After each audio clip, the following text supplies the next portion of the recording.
And there's these leaks saying like, hey, his brain works good between the hours of 10 a.m. and 4 p.m.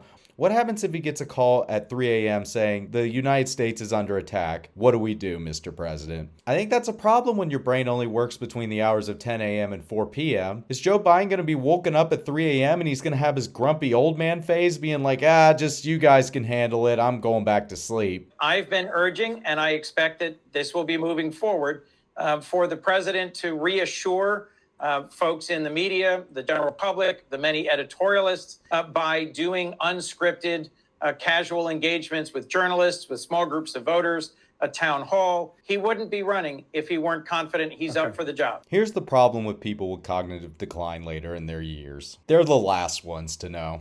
And there's a real question here. Who's really running the United States right now?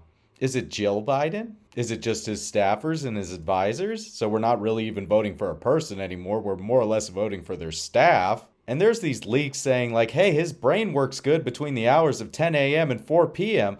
What happens if he gets a call at 3 a.m. saying the United States is under attack? What do we do, Mr. President? I think that's a problem when your brain only works between the hours of 10 a.m. and 4 p.m. We already had a moment like this back during George W. Bush's presidency. Remember, he was sitting there like a fool when the Secret Service told him, Mr. President, the United States is under attack. He literally sat there. Is Joe Biden going to be woken up at 3 a.m. and he's going to have his grumpy old man phase being like, just you guys can handle it. I'm going back to sleep. And for him to say, hey, he'll do fine if you just put him in front of small crowds and people who are friendly to him. He'll do great. And you notice every time he gives a speech, he doesn't take questions afterwards. It is not honest to say that this is just one night. There have been moments like this that people have seen in front of the cameras. Just 2 weeks ago, let me just show this clip.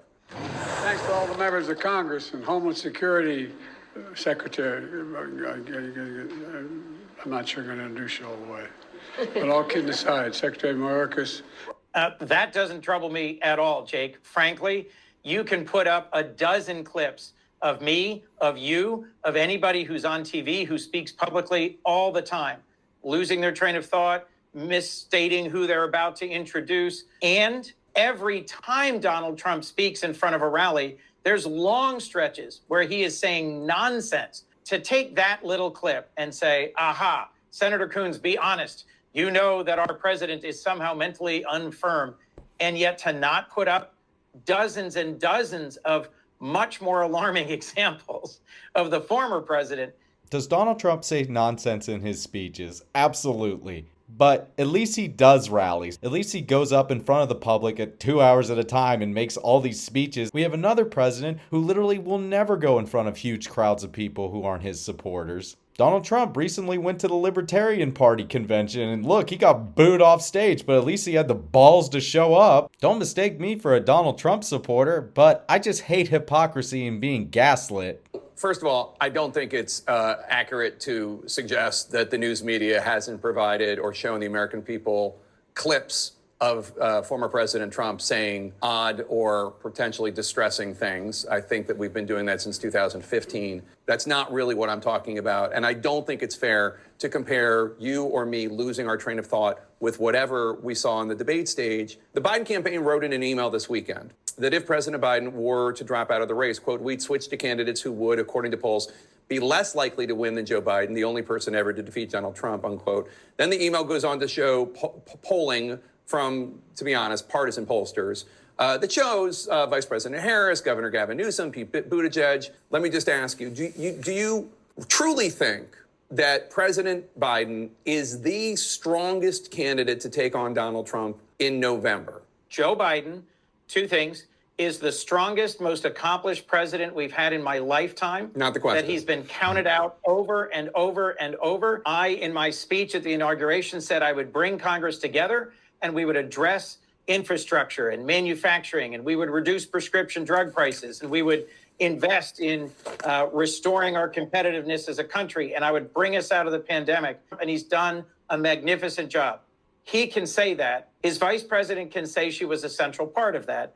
And I do think that makes for an important argument. He can't say that. Physically, he himself can't make that case. That's a real problem. And I think if they replace Joe Biden at this point, if I were Donald Trump, I would literally say these guys are in disarray. Like, are you really going to vote for them? They even kicked out their candidate. It was so bad. Say if they nominated Gavin Newsom or Pete Buttigieg, whoever they nominate, the American people would have someone else to look at. Never mind all the scandals that would come out with Gavin Newsom being corrupt as shit. But putting that aside, at least we'd have an alternate choice besides Joe Biden, who can't form coherent sentences anymore. So already it's disingenuous to say, hey, he loses to all these other candidates they put up. Well, they're not actually the president of the United States. I want there to be the best candidates possible. The Republicans have picked Donald Trump. I don't agree with it, but that's who they think who should be president. Whereas the Democrats are just gaslighting and lying to the American people, being like Dynamo behind the scenes, has the best record of presidents ever. However you want to spin this. This is the core thing I think you're trying to raise here, Jake. He needs to reassure folks